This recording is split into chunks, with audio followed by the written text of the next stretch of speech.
Sana all.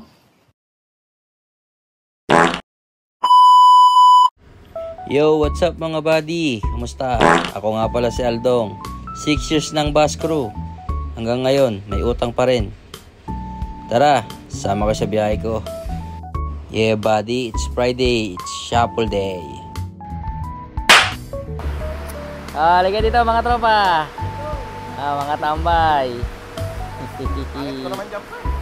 Parehas lang tayo pre, wag kang Siya nga pala si Kuya Elmer Cayetano, bus jockey namin sa Pasay. Yung taga-parking ng bus. 1 hour later. Biyaheng Baguio na nga pala ako mga buddy. Iwan ko muna yung Zambales for a while. At magre-reliever muna. Ganyan lagi ang senaryo dito sa Pasay tuwing Biyernes mga buddy. Hindi lang naman dito sa Pasay, kahit sa ibang terminal din. Shuffle. Eto at nagkukulitan pa nga kami dito ng pinaka old-timer na vendor dito sa Pasay mga buddy. Maaasahan namin yan, tinutulungan kami sa pagkakarga ng bagahe niyan. Tsaka sa kakulitan na rin.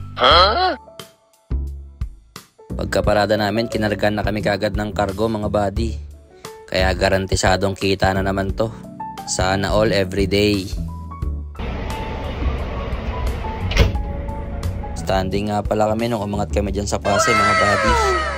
Tuwing weekends, kumikita kami mga empleyado sa dami ng pasero mga buddy. At ito mga buddy, gagamitan muna natin to ng pinagbabawal na technique. Fast forward effect lang pala mga buddy. Para mabilis. Kunti lang naman tinikitan ko dyan. Kasi puro mga reservation ticket yan. Kaya mabilis lang mga buddy. Double check lang maigi, baka magkamali pa. Tamang double check muna ng reservation ticket. Mga passenger ticket na rin mga buddy.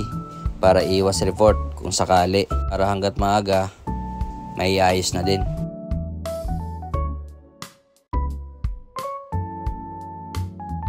Meanwhile, pasensya na mga buddy at hindi ako makakapagbigay ng magandang view ngayon sa biyahe natin. Dahil kapag kaganitong Biyernes, saksakan ng traffic. Kahit dito pa lang sa Skyway, traffic na. Lalo hanggang doon sa NLEX. Tapos ginabi na kami kaya hindi ako nakapag-video ng maayos mga buddy. Bawi na lang ako sa susunod. Love you all. Ganito lagi yung senaryo mga buddy tuwing Biyernes. Rush hour, uwian kasi ng mga pasahero kaya ganyan sobrang traffic. Kaya nyo sa susunod mga buddy, babawi ako. Bibigyan ko kayo ng quality na view. 1 eternity later. Dito na nga pala kami sa Pangasinan sa season. Magandang gabi po sa ating lahat. Season bus stop muna po tayo. Yung mga magsi-CR po dyan, tsaka po kakain. Pakitanda nyo lang po yung bus number natin, 805. Huwag po kayo mag-iwan ng mahalagang gamit sa loob ng bus para hindi po mawala. Meron po tayong 15 minutes para mag-stop over po. Pagkaya nyo pong mag-CR o kumain, balik din po kayo kagad para makasin po tayo. Salamat po.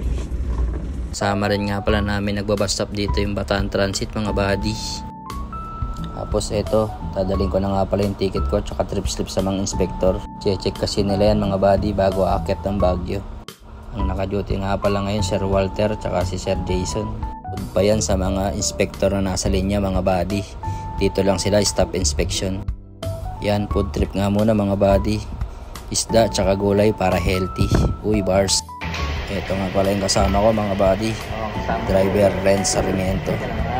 Nakakasama ko na din dati mag-Zambales mga buddy. Tara, kain.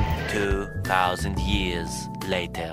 Na talaga ako nakapag-video masyado dyan mga buddy. Kaya eto, nandito na kami sa Baguio Terminal.